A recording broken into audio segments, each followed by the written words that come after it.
Coach, ada yang bilang jangan makan jamur karena bisa bikin tulang keropos. Padahal jamur kaya protein. Itu yang benar yang mana? Coach, apa benar tempe bikin gynecomastia? Minum susu itu wajib nggak sih, Coach? Katanya bisa bantu kesehatan, terutama buat anak-anak. Coach, ada yang bilang jangan makan jamur karena bisa bikin tulang keropos. Padahal jamur kaya protein. Itu yang benar yang mana? Jadi jamur termasuk nightshade vegetables yang memang dibilang bisa menyebabkan inflamasi tulang.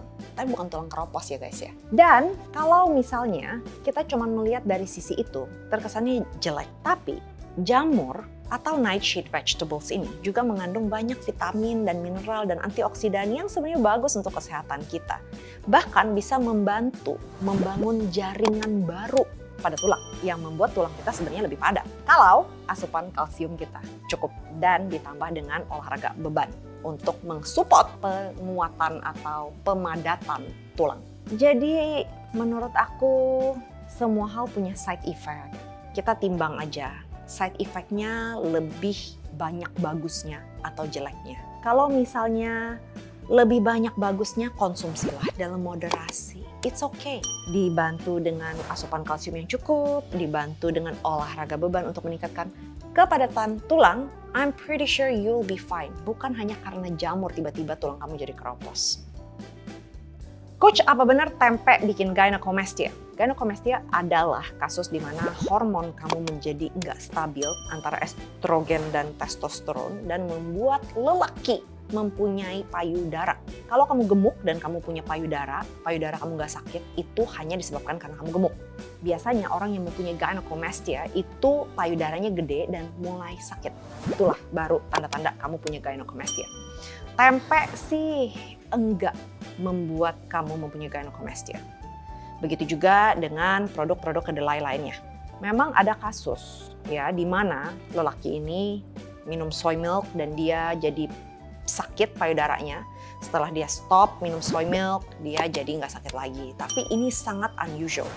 Aku menyarankan kalau kamu mempunyai payudara dan sakit dan seorang lelaki, please go see endocrinologist, dokter spesialis meneliti hormon kamu. Mungkin ada alasan lain di belakang itu. Please go see them. Tapi tempe atau produk keturunan kedelai lainnya semestinya tidak menyebabkan gynecomastia. Semestinya. Minum susu itu wajib nggak sih, Coach? Katanya bisa bantu kesehatan, terutama buat anak-anak.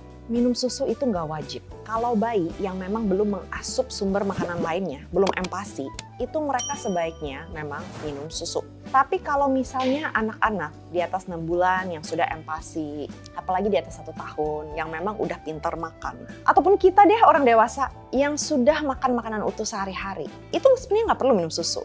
The milk company is gonna hate me for this. Tapi secara nutrisi, kalau kita bisa penuhi dari makanan-makanan utuh kita nggak perlu minum susu. Alasan kenapa? Biasanya orang bilang, anak-anak tuh dikasih susu, bagus untuk pertumbuhan, untuk kesehatan. Karena kebanyakan anak-anak makannya cerewet. Jadi mau nggak mau, untuk mencegah malnutrisi, mereka disarankan minum susu. Karena susu-susu tersebut sudah fortified, sudah ditambah vitamin dan mineral yang dibutuhkan anak-anak untuk bertumbuh dan berkembang. Jadi sebenarnya kalau kita bisa makan makanan dengan baik, kita nggak perlu minum susu. Anak aku udah lama banget kan minum susu. Minum susu tuh for fun, buat makan cereal, tapi bukan untuk memenuhi kebutuhan nutrisi dia. Karena anak-anak aku semuanya harus makan. Mereka sebenarnya nggak punya pilihan sih. Aku cukup kejam di rumah. Mereka makan apa yang aku sediakan. Mereka nggak mau makan, ya udah nggak usah makan yang lainnya. That's how I do it at home. Mau nggak mau, mereka belajar. Dan sekarang mereka semua juga makan. I don't care. Apa yang aku olah, kamu makan. Nggak mau makan, nggak usah makan sekaligus. Aku nggak mungkin masakin khusus makanan kesukaan kamu setiap hari. That is not going to happen. Hehe.